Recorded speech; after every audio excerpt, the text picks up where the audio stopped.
Hi අද මායි මූයි පාන් ගෙඩියක් ගෙන සුපර් මාකට් එකට ගිය වෙලාවේ මෙන්න මේ ගමී බෑස් දීලා මේ චූටි පැකට් එක දීලා අපි දැක්කා. මට හිතෙන්නේ මේක අලුත් පැකට් එකක්. ඒ කියන්නේ අලුතෙන් ආපු එකක්. මේකේ ෆ්ලේවර්ස් පහක් තිබ්බ දැන් නම් එකක් කෑවා. අපි එහෙන් තව එකක් ගන්න බ්ලැක් කරන්ට් එක. අපි ඔරෙන්ජ් ෆ්ලේවර් එකේ මම කියනු කැලක් කෑවා. ඔරෙන්ජ් ෆ්ලේවර් එකේ ඒක අපි ආයි ගාලවන්නකො. මේක එච්චර ඔරෙන්ජ් රහක් නම් එන්නේ නැහැ. හැබැයි not bad. නේ ප්‍රයිස් එකට ගොඩක් worth එක. 280ක් වගේ ප්‍රයිස් එකක් උනේ. not bad. අපි ආසයි අපි ගමි බෑස් වලට ගොඩක්. ගමි බෑස් වලට ආසයි පොඩි ගානක් කන නිසා. හැබැයි මේක අලුත් එකක්. ඊපස්සේ මෙන්න මේක බ්ලැක් කරන්ට් එක. බ්ලැක් කරන්ට් එක. හැබැයි යාන ලස්සනයි. ලස්සන උනාට ඒ පාට ගොඩක්. කාල් බං. යාන රහයි.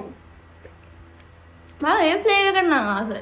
ඉතින් ඒක පොඩි ටින් එකක් තියෙනවා ලොකු නියන් වාව් එකක් නෑ. බට් හොඳයි. not bad. අර try කරලා බලන්න. මෙන්න මේක. මේ ලස්සන රතු පාට එක.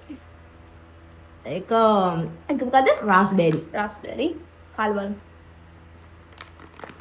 මේක සාමාන්‍යයෙන් ගොඩක් තියෙනවා. මේ අපි දැන් කාලේ ඉවරයි. කෑවා. මටත් දියන්නේ නැතුව. අය ගොඩක් තියෙනවා. මේ කවුලක් නෑ not bad. මේකත් රහයි. මේකටත් 10න් කීයක් දෙන්නුනා. අර දෙකට නම් ඔරෙන්ජ් වල මට 10න් 6ක් වගේ දෙන්න පුළුවන්. ඊපස්සේ අනිත් එක මොකද? අපි අල්ලගෙන ගෑවේ බ්ලැක් කරන්ට් එක. බ්ලැක් කරන්ට් එක. ඒක 10න් 9.5ක් විතර. මේකට 9ක් විතර දෙන්න පුළුවන්. මාර හයි එක. ඊපස්සේ මේ ඔරෙන්ජ් එක. මට ඔක්කොම රායි මං ගමි බෑ ෆෑන් නිසා. පළවෙනි. මට ඔක්කොම හයි. මම තමයි මේ කාලේ වල කරේ. මේකත් ඉන්නේ ෆ්ලේවර් එක. මැංගෝ ෆ්ලේවර් එක. ඒක මැංගෝ නෙමෙයි. මේක මැංගෝ තමයි. sorry. ඒක නිකන් අර අපි ළඟ අර පොඩි කාලේ තිබ්බට දිලිසෙන පෑන් ඒ වගේ සුවඳ එනවා වගේ රහක් එක. මම නෑ වල දිලිසෙන පෑනක් තිබිලා නෑ.